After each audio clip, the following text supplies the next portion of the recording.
Hello everyone, welcome to with Ankul. University of Allahabad के LLM entrance exam के date almost declare हो गए हैं और वो एग्ज़ाम जो होगा वो आपका 15 जून से लेके 18 जून के बीच में किसी भी डेट को पढ़ सकता है। तो ऑलमोस्ट अभी आपके पास 7 डेज़ हैं। 7 डेज़ में कैसे प्रिपरेशन करी जा सकती है अगर अभी तक आपने स्टार्ट नहीं किया है, या फिर आप अपने आप को एक एवरेज स्टूडेंट मानते हैं और आप चाहते हैं क्लास 7 डेज़ में हम अपने प्रिपरेशन को बहुत अच्छा कर पाएँ, जिससे कि हमारा एडमिशन सिक्योर हो पाए, हम 200 प्लस मार्क्स सिक्योर कर पाएँ। तो इसी चीज़ को इस वीडियो में हम लोग डिस्कस करेंगे, सारी चीज़ों को ब्रीफली। एक बात हम बहुत क्लियर कट बता देते हैं कि आप स्ट्रेटजी को तभी फॉलो करिएगा जो हमने वीडियो में बता रहे होंगे, जब आपको लगे कि हाँ ये स्ट्रेटजी फॉलो करने लायक है, अदरवाइज़ आप इस वीडियो को स्किप कर दीजिएगा। It's up to you. मुझे लगा ये वीडियो क्रिएट करना चाहिए, इस वजह से मैं इस वीडियो को क्रिएट कर रहा हूँ।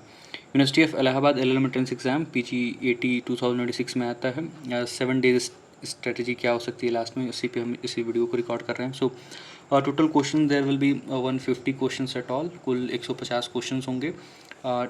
2+ यानी कि नेगेटिव मार्किंग नहीं है। जो भी आप क्वेश्चन सही करेंगे उस पर आपको 2 नंबर मिलने हैं, +2 होना है। और जो टोटल टाइम आपको दिया गया है वो आपका है 120 मिनट्स। सो पर क्वेश्चन अगर बात करें तो 48 सेकेंड्स आपको पर क्वेश्चन मिल रहे हैं ऑन एन एवरेज, अगर हम बात करें तो। नेक्स्ट अब आते हैं कि क्या कुछ नया आपको देखने को मिलेगा इस पूरे सिलेबस में जो यूनिवर्सिटी ने रिलीज़ किया हुआ है। हम पूरे डिटेल्ड सिलेबस, जो कि नया सिलेबस रिलीज़ किया गया है, उसी पे हम इस वीडियो को क्रिएट कर रहे हैं। मैंडेटरी ट्रांजिशन आपको ये देखने को मिलेगा कि आपको इसमें BNS का सेक्शंस आपको पढ़ के जाना होगा। BNS पढ़ के जाना है, भारतीय न्याय संहिता का मेंशन किया गया है, और IPC का इसमें मेंशन नहीं किया गया है। तो will be having questions from BNS only. So बहुत चांसेस नहीं है, और ऐसा आप कह सकते हैं कि आप IPC को स्किप भी करके जा सकते हैं, क्योंकि सिलेबस में उन्होंने BNS ही लिखा हुआ है। तो इस बात का ध्यान रखिएगा। और खैर, अगर आप IPC अच्छे से पढ़े होंगे तो आपको BNS पढ़ने में बहुत प्रॉब्लम नहीं होगी। आगे चलते हैं। फर्स्ट पॉइंट है syllabus architecture and weightage flow chart के बारे में बात कर लें तो कुल 15 सब्जेक्ट्स आपको इस पूरे सिलेबस में आपको देखने को मिलेंगे। अगर आपने सिलेबस अच्छे से देखा होगा तो उसके हिसाब से आप इसको डिवाइड कर सकते हैं cluster 1, cluster 2, cluster 3 and cluster 4 में। फर्स्ट वन जो आपको दिखेगा वो है आपके फाउंडेशंस, जो कि कॉन्स्टिट्यूशनल लॉ, जूरिस्प्रूडेंस और एडमिनिस्ट्रेटिव लॉ पे अगर आपके कमांड अच्छे हैं तो आपका पेपर अच्छा जाएगा, और आप कह सकते हैं कि इससे आप स्टार्ट कर सकते हैं। उसके बाद से सेकंड, अगर आप ग्रुप की बात करेंगे तो सेकंड ग्रुप में आपका आता है BNS, फिर कॉन्ट्रैक्ट है, सेल ऑफ गुड्स है, देन पार्टनरशिप है। थर्ड ग्रुप में आप कह सकते हैं कि सिविल एंड पर्सनल लॉज हैं, जैसे लॉ ऑफ टॉर्ट्स है, हिंदू लॉ है, मुस्लिम लॉ है, प्रॉपर्टी लॉ है, TPA। ये सारे सब्जेक्ट्स आपके थर्ड ग्रुप में आते हैं।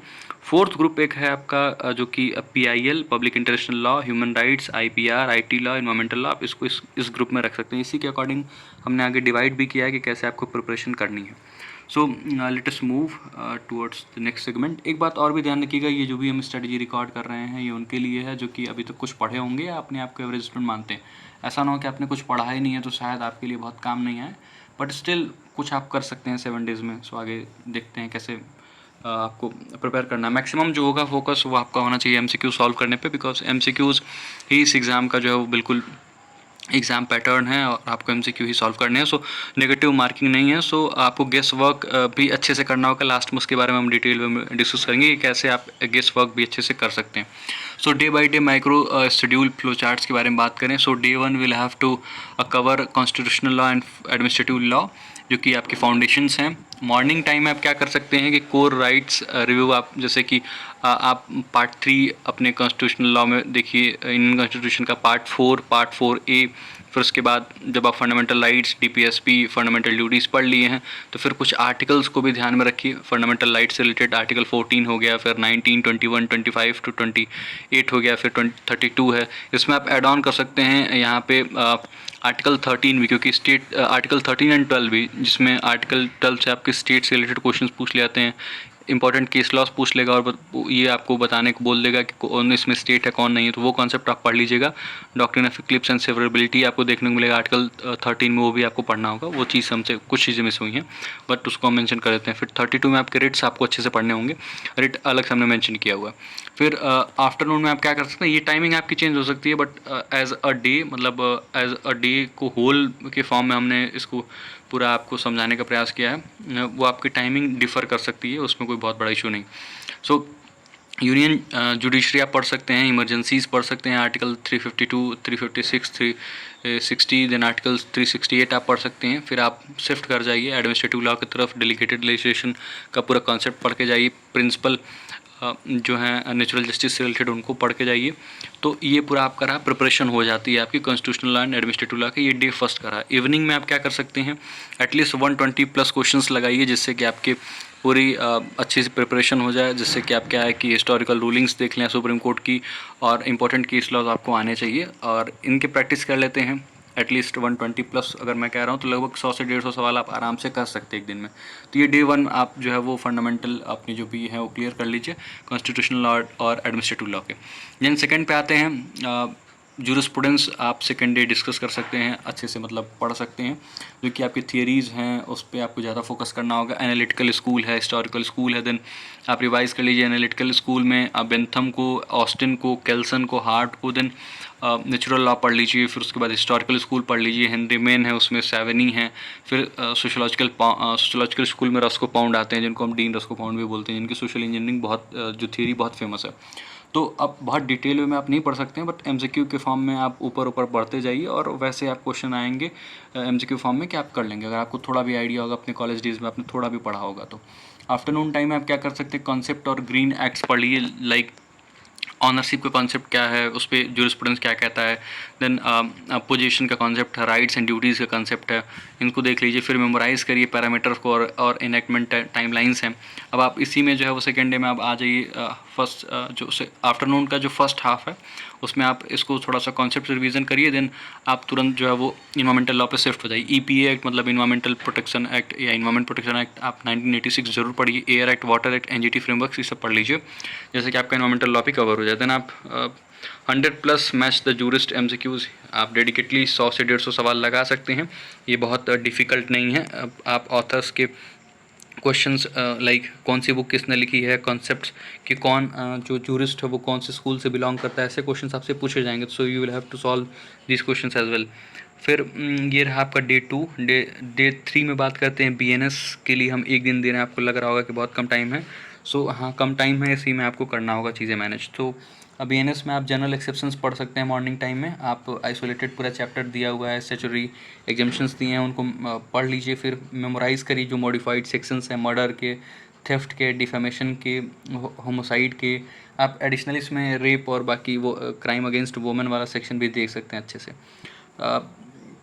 देन लॉ ऑफ टॉर्ट्स की तरफ अगर आप आएंगे तो उसमें आपको जनरल डिफेंसेस पढ़ना होगा। लॉ ऑफ टॉर्ट्स में वाइकेरियस लाइबिलिटी पढ़ लीजिए, या vicarious actions for strict liability, absolute liability, vicarious liability, सब पढ़ लीजिए। फिर उसके बाद से कंज्यूमर डिस्प्यूट्स के बारे में भी आप पढ़ सकते हैं, बट आपका ज़्यादा फोकस जो है वो लॉ ऑफ टॉर्ट्स में डिफेंसेस पे होना चाहिए, वाइकेरियस लाइबिलिटी पे होना चाहिए, स्ट्रिक्ट लाइबिलिटी, एब्सोल्यूट लाइबिलिटी, इन सारी चीज़ों पे होना चाहिए। फिर आप शाम में क्या कर सकते हैं कि 100 प्लस मिक्स्ड लाइबिलिटी, मतलब एमसीक्यूज़ कहने का मतलब ये है कि आप कुछ ये एमसीक्यूज़ जो है वो आप कुछ बीएनएस के लगाइए एटलीस्ट 100 के आसपास, और 100 के आसपास आप ट्राई करिए कि जो एमसीक्यूज़ आपको मिल पा रहे हैं एटलीस्ट 50 प्लस एमसीक्यूज़ तो आप लगा के जाइए लॉ ऑफ टॉट्स के भी। तो ये सारी चीज़ें आपको कहाँ मिल पाएंगी, तो इसका बहुत अच्छा सोर्स है आपका यूजीसी नेट का जो PYQ आता है, वहाँ से आप क्वेश्चंस को मैक्सिमम आप अपना सेलेक्टिवली लगा सकते हैं, ठीक है। या फिर यूट्यूब पर भी कुछ आपको एमसीक्यूज़ मिल जाएंगे, तो वहाँ भी आप कर सकते हैं। सोर्सेज आप अपने खुद से सेलेक्ट कर सकते हैं, और जो कुछ हो पाएगा हमसे हम भी कुछ अपने क्विज़ेस या कुछ भी जो भी क्वेश्चंस होते हैं हमें लगते हैं रिलेवेंट, वो हम अपने टेलीग्राम ग्रुप में शेयर करते रहते हैं, जिसका लिंक आपको डिस्क्रिप्शन बॉक्स में मिल जाएगा, उसको आप देख लीजिएगा एक बार। डे 4 पे आते हैं। देन कॉमर्शियल कोड्स हैं आपके, लाइक लॉ ऑफ कॉन्ट्रैक्ट है, सेल ऑफ गुड्स एक्ट है, देन पार्टनरशिप एक्ट है। इनके ईयर्स देख लीजिएगा, बहुत बार ऐसे क्वेश्चन पूछे जाते हैं, और यहाँ हमने जहाँ ऊपर बताया आपको इन्वायरमेंटल लॉ में भी ईयर्स आप जरूर देखिएगा, ठीक है। यहाँ इनैक्टमेंट टाइमलाइन हमने मेंशन किया हुआ है, इसको देखना आपको बहुत ज़्यादा ज़रूरी, कौन से ईयर में कौन सा लॉ आता है ये बहुत ज़्यादा ज़रूरी, ठीक है। कौन सा एक्ट आता है ये देखना बहुत ज़्यादा आपके लिए ज़रूरी। सो आपको क्या करना होगा, जनरल कॉन्ट्रैक्ट प्रिंसिपल्स पढ़ लीजिए एक बार, ऊपर सेक्शन 1 से लेकर 75 तक आपको देखना होगा, जो कि आपको नॉर्मली कॉन्ट्रैक्ट 1 वाला सिलेबस है। देन आप प्रायोरिटाइज़ करिए कंसिडरेशन पैरामीटर्स को, फिर माइनर एग्रीमेंट्स को, मोहरी बीबी का जो लैंडमार्क केस है वो सब तो आपको आना ही चाहिए। फिर फ्रस्ट्रेशन का रूल क्या है, ब्रीच का रूल क्या है, ये सारी चीज़ों को देख के ही जाइए। सो ये वाला पार्ट 1 रहा जनरल कॉन्ट्रैक्ट प्रिंसिपल। बाकी बेलमेंट एजेंसी, उसके बाद से आगे आपके इंडेमनिटी, इन सारी चीज़ों को भी ऊपर ऊपर देख लीजिएगा, कभी कभी सवाल आपसे पूछा जाता है, क्योंकि इलाहाबाद यूनिवर्सिटी का जो पूरा पैटर्न है वो थोड़ा अनप्रडिक्टेबल सा है, तो आपको एटलीस्ट बेसिक चीज़ें पता रहेंगी तो आप ऑप्शन एलिमिनेट भी कर पाएंगे, जिसके बारे में हम लोग आगे भी डिस्कस करेंगे। आफ्टरनून टाइम आप क्या कर सकते हैं कि इम्प्लाइड वारंटीज़ क्या हैं, नेमो डेट एग्जाम्पन्स क्या हैं, फिर अनपेड सेलर स्टैट्यूट्स देख लीजिए। उसके बाद से देन मतलब अनपेड सेलर का क्या स्टेटस है, सॉरी, वो देख लीजिए। म्यूचुअल पार्टनर लाइबिलिटीज़ देख लीजिए, नॉन रजिस्ट्रेशन का इम्पैक्ट क्या पड़ता है पार्टनरशिप में, वो देखिए। लाइक जो सेक्शन 69 है पार्टनरशिप एक्ट का, उसको आप देख सकते हैं। फिर सोगा में सेल ऑफ गुड्स एक्ट में आप जो है वो सेक्शन 27-28 के आसपास आपको दिखता है कि no one can sell a good than his owner, मतलब कहने का ये कि एक ऑनर से अच्छा कोई पोजीशन या ऑनरशिप ट्रांसफ़र नहीं कर सकता है। उसके एग्जेम्पशंस या एक्सेप्शंस क्या क्या हैं वो भी आप ध्यान से देख लीजिएगा, इससे सवाल पूछे जाते हैं आपके। मर्केंटाइल क्लस्टर्स के बारे में बात करें, सच ये तो हो गया। फिर शाम के टाइम में आप 100+ MCQs लगाइए कहीं न कहीं से अरेंज करके, ये आपके लिए बहुत ज़्यादा हेल्प करेगा, ठीक है। फिर पार्टनरशिप आप ऑलमोस्ट पढ़ चुके हैं, रजिस्ट्रेशन करने के क्या इम्पैक्ट्स हैं, रजिस्ट्रेशन नहीं करने के क्या इम्पैक्ट्स हैं, इन सारी चीज़ों को देख लीजिएगा। तो सेल ऑफ गुड्स एक्ट हो जाएगा। उसके बाद आप आइए, पार्टनरशिप भी हो गया। फिर डे 5 पे आइए प्रॉपर्टी लॉ, जिसमें कि आपको ट्रांसफ़र ऑफ प्रॉपर्टी एक्ट और फैमिली सिस्टम्स, इन दोनों पे फोकस करना है। तो पर्सनल लॉ कोडिफिकेशन देख लीजिए।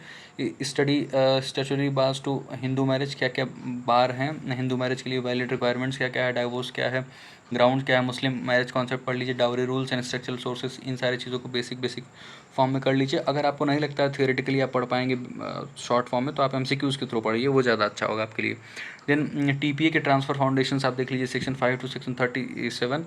देन रूल अगेंस्ट परपेचुटी क्या है, फ्रॉडुलेंट ट्रांजेक्शन्स क्या हैं, पार्ट परफॉर्मेंस डॉक्ट्रिन क्या है, लिस्ट पेंडेंस की डॉक्ट्रिन क्या है, इनको एटलीस्ट इनके बारे में बेसिक चीज़ जानिए और सेक्शंस भी जानते रहिए। 90+ MCQs यहाँ हमने थोड़ा कम लिखा है, बट ट्राई करिए इससे और थोड़ा ज़्यादा हो पाए, बिकॉज क्या है कि हिंदू लॉ मुस्लिम हम दोनों आपको कवर करना है, तो एटलीस्ट वहाँ आपको 100 टू 120 आपको MCQs हिंदू लॉ मुस्लिम लॉ से लगाना चाहिए, और कम से कम 50 MCQs आपको जो है वो TPA से लगाना चाहिए। तो कुल हो जाएगा आपका ऑलमोस्ट मान के चलिए कि लगभग 200 के आसपास MCQ, तो इतना आपको सॉल्व करना पड़ेगा। और जो 90+ हमने प्रोसीजरल MCQs बताया, वो इसलिए बताया है क्योंकि आप प्रोसीजर्स के बारे में भी जानते रहिए कि लिमिटेशन क्या है, फिर बाउंड्रीज़ क्या हैं, नोटिस क्या है, ये सारी चीज़ें पूछ लेता है कभी कभी कि मतलब क्या है कि थोड़ा प्रोसीजरल एस्पेक्ट भी इसमें पूछे जाने के चांसेस रहते हैं, तो इसलिए हमने प्रोसीजरल MCQs को लिखा है यहाँ पे, उस पर भी आप फोकस करिएगा, ठीक है। देन आपको डाइवोर्स का कंसेप्ट हिंदू लॉ में और मुस्लिम लॉ में क्या है, सब आपको पढ़ना पड़ेगा। तो डे 5 हमने कवर कर लिया। देन डे 6 पे आते हैं। स्पेशलाइज्ड अगर डिसिप्लिन्स के बारे में बात करें तो PIL है, पब्लिक इंटरनेशनल लॉ है, देन ह्यूमन राइट्स है, IPR intellectual property rights and IT law है, इस पर आपको बात करना है। सो फर्स्ट हाफ में आप मॉर्निंग टाइम में क्या कर सकते हैं, इंटरनेशनल जुरिसडिक्शंस पढ़ लीजिए। Like international court of justice का आर्टिकल 31 बहुत इंपॉर्टेंट है, उसके सोर्सेज 4 सोर्सेज इंपॉर्टेंट सोर्सेज क्या क्या हैं इस पर ध्यान रखिएगा, उसको अच्छे से पढ़ लीजिएगा। यूनियन चार्टर स्ट्रक्चर्स पढ़ लीजिए, फाउंडेशनल UDHR के आर्टिकल्स क्या क्या हैं, यूनाइटेड जो डिक्लेरेशन ऑफ ह्यूमन राइट्स है 1948 का, उसको अच्छे से आप पढ़ के जाइएगा, यहाँ से सवाल आपके पूछे जाने के बिल्कुल अच्छे चांसेस रहते हैं। देन आफ्टरनून टाइम आप क्या कर सकते हैं, IPR के टर्म्स पढ़ लीजिए और साइबर क्राइम को थोड़ा बहुत पढ़िए। लाइक टाइमलाइन कितनी है कॉपीराइट की, पेटेंट का कितना टाइमलाइन है, कितना ड्यूरेशन का पेटेंट मिलता है, ट्रेडमार्क का कितना मिलता है, ये सारी चीज़ों को बेसिक चीज़ें देख लीजिएगा, उनसे रिलेटेड सेक्शंस भी देख लीजिएगा। देन आप मूव कर जाइए, मोरल राइट्स से रिलेटेड सेक्शन देख लीजिएगा, कॉपीराइट में कौन सा सेक्शन 37 है या क्या है आपको देखना होगा, या 57 है, आपको देख लेना होगा इन सारी चीज़ों को। Then move to IT law, memorise primary electronic offences क्या हैं, ओवरसाइट बॉडीज़ क्या हैं, इन सारी चीज़ों को देख लीजिएगा। देखिए आसान नहीं होगा, लेकिन आपको करना पड़ेगा, इस चीज़ को मैं बार बार कह रहा हूँ कि ये चीज़ें आसान नहीं है, लेकिन सेलेक्टिवली आपको चीज़ें पढ़ना होगा, और आप इतनी कम टाइम में सब कुछ पढ़ भी नहीं सकते। देन इवनिंग टाइम में आपको मैक्सिम और एडजेक्टिव डेटा आपको क्विज लगाना होगा। Rapid flash card drills on high frequency Latin Maxim's आप लगाइए। उसके साथ साथ structural agency rules across all special branches, बहुत सारे लैटिन मैक्सिम्स भी है, कॉन्सेप्ट भी है, उन पे आप MCQs लगाइए, और ये MCQ के फॉर्म में ही ज़्यादा आपको समझ में आएगा। लाइक पैक्ट संट सर्वेंडा क्या है, फिर उसके बाद ऐसे बहुत सारे हैं, अभी इसी चीज़ें एग्जैक्ट ध्यान में आ नहीं रही हैं। सो उन सारी चीज़ों को आपको उस पर MCQs लगाना होगा इंटरनेशनल लॉ से रिलेटेड। और उसके बाद आप ये देख लीजिए, इंटरनेशनल कोर्ट ऑफ जस्टिस की इस्टेब्लिशमेंट कब हुई थी, बेसिक फैक्ट्स जो कि आपने ऑलमोस्ट कभी जो है वो GK में भी पढ़ा होगा, उन सारी चीज़ों को ध्यान रखिएगा। देन हम आते हैं, अगर कुछ भी और भी डाउट हो तो कमेंट बॉक्स में कमेंट करिएगा, हम उसको भी हेल्प करेंगे आपकी, जो भी हो सकता है रेलेवेंट रिप्लाई करके। बट अभी जितना मुझसे समझ में आ रहा है, मुझे लग रहा है अच्छी चीज़ें वो मैं अभी बता रहा हूँ आपको। डे 7 आप क्या कर सकते हैं, full length simulation and rest protocol. कहने का मतलब ये है कि एक मॉक टेस्ट लगाइए, उसके बाद आप रेस्ट करिए। सो 150 क्वेश्चंस की एक मॉक टेस्ट लगाइए सुबह के टाइम में, और स्टिक बिल्कुल टाइम लिमिट के साथ 120 मिनट्स का जो काउंटडाउन है, और कोई आप बाहर का नोट्स या कुछ नहीं देखें। बिल्कुल सिमुलेशन ऐसा क्रिएट करिए कि बिल्कुल आप एग्ज़ाम हॉल में बैठे हैं। आफ्टरनून में क्या करिए कि आप अपने जो मॉक टेस्ट दिए हैं उसको एनालाइज़ करिए, और जो भी आपको लग रहा है वीक है थोड़ा आपका सेक्शन, वहाँ पे 2 घंटे 3 घंटे जितना आप दे सकते हैं। मैंने बेसिकली 2 आवर्स ही लिखा है। सो आप अपने अकॉर्डिंग देख सकते हैं, जितना आप टाइम दे पाएँ उस पे आप ज़रूर टाइम दीजिए, और उसको थोड़ा सा एक बार देख लीजिए। एक नज़र देख लेंगे तो वो चीज़ें आपके लिए अच्छी हो जाएंगी, और आपको कॉन्फिडेंस काफ़ी बूस्ट हो जाएगा, तो आप नेक्स्ट एग्ज़ाम में बहुत अच्छा कर पाएंगे। सो इवनिंग में क्या करिए आप, cease studying completely by 8 PM। अगर आपसे पॉसिबल हो तो आप 8-9 बजे तक पढ़ना लिखना बंद करके आराम करिए, और organise stationery and identification elements, achieve 8 hours of sleep to cement knowledge and retention. ये सजेस्टेबल होता है कि आप 8 से 9 घंटे अगर आराम से सो के गए हैं तो आपका एग्ज़ाम अच्छे जाने के चांसेस अच्छे रहेंगे, अपने आपने ठीक ठाक पढ़ा है तो। बिकॉज अच्छे तरीके से माइंड नहीं काम करेगा तो बहुत सारी चीज़ें आप एग्ज़ाम हॉल में रिकॉल नहीं कर पाएंगे। तो ये डे 7 का स्ट्रेटेजी रहा। देन हम आते हैं नेक्स्ट बात पे कि MCQ के टैक्टिक्स क्या हैं। अगर आप के पास एग्ज़ाम में जो है वो कोई भी नेगेटिव मार्किंग नहीं है, so there is no negative marking, so zero penalty is there. So 3 बातें ध्यान रखिएगा। इंस्टेंट लॉगिन क्या करेंगे आप, कि इंस्टेंट लॉगिन आपको क्या करना है, इस बात को ध्यान रखिएगा। आप फर्स्ट मिनट से लेके 60 मिनट तक क्या करेंगे, आप cycle through all 150 questions rapidly, instantly mark questions where you possess absolute certainty, do not delay on ambiguous problems, collect base line marks smoothly. जितने क्वेश्चंस आपको आ रहे हैं वो फर्स्ट आवर में आप क्या करिएगा, उनको अच्छे से मार्क कर लीजिएगा। इससे आपको आइडिया लगेगा कि इतने क्वेश्चंस मुझे आ रहे हैं। सो बिल्कुल भी किसी सवाल में ईगो मत लगाइए, वहाँ लेट मत करिए, ये काम आपको नहीं करना होगा। अब आप आते हैं 61 मिनट से लेकर 65 मिनट तक आपको क्या करना चाहिए। तो आप री एग्जामाइन करिए बॉर्डर लाइन क्वेरीज़ को, सिस्टमेटिकली स्ट्राइक डाउन वन और two clearly invalid options, use core bare act logic to choose from the remaining options. आपको क्या करना होगा कि आप एलिमिनेट करने स्टार्ट करिए। 1 और 2 अगर आप एलिमिनेट कर लेते हैं तो जो 2 बच रहा है उसको जो है वो बिल्कुल आप टिक करके आगे बढ़िए, क्योंकि आपको एलिमिनेट करना पड़ेगा। ये आपका काम होगा 61 मिनट से 150 मिनट तक। 1 घंटे के बाद आपको 45 मिनट तक लगभग ये काम करना है। लास्ट का जो 15 मिनट बचेगा उसमें आपको क्लीन स्वीप करना होगा, यानी कि फाइनल चेक करिए। Fill in choices for every single unmarked question, जिसको भी आपने ब्लैंक छोड़ा है सब पे फिल करिए। एक रैंडम बबल भी अगर आप फिल करते हैं तो 25% आपके चांसेस रहेंगे कि आपको क्वेश्चन आपके सही होंगे। अगर आप 10 क्वेश्चन भी ऐसे मार्क करते हैं तो चांसेस आर देयर कि 3 से 4 क्वेश्चन अगर आपके सही होते हैं तो उसमें आपको आपके मार्क्स बढ़ने ही वाले हैं, आपको कोई नुकसान नहीं होने वाला। तो इस तरीके से भी आप काम कर सकते हैं। लास्ट के 15 मिनट में आप ऐसे करिए। फिर आते हैं स्ट्रक्चरल कीवर्ड डिकोडिंग में कुछ और भी सजेशंस हैं। लाइक आप जूरिस्प्रूडेंस के क्वेश्चंस देख लीजिए, तो वहाँ बहुत स्टाइलिस्टिक मार्कर्स आपको देखने को मिलेंगे, ठीक है। तो वहाँ उस पे आप ध्यान रखिएगा। जैसे फ्रेजेस आपको मिलेगा सॉवरेनिटी, कमांड, सैंक्शन, अगर ये सारी चीज़ें मिलें तो ऑस्टिन या बेंथम अगर ऑप्शन में है तो आप क्लिक करके आगे बढ़ जाइए। अगर आपको रेफरेंसेस मिल रहे हैं सोशल इंजीनियरिंग के तो आप सीधे सीधे पाउंड रस्को पाउंड की तरफ जाइए, और सोशल स्कूल मतलब सोशलॉजिकल स्कूल आप ऑप्शन में टिक कर सकते हैं, ठीक है। सो ये एक अच्छा सजेशन है मेरी तरफ से। अगर आपको वोकजेइस्ट का कहीं मेंशन मिल रहा है तो आप 7E की तरफ जा सकते हैं, हिस्टोरिकल स्कूल।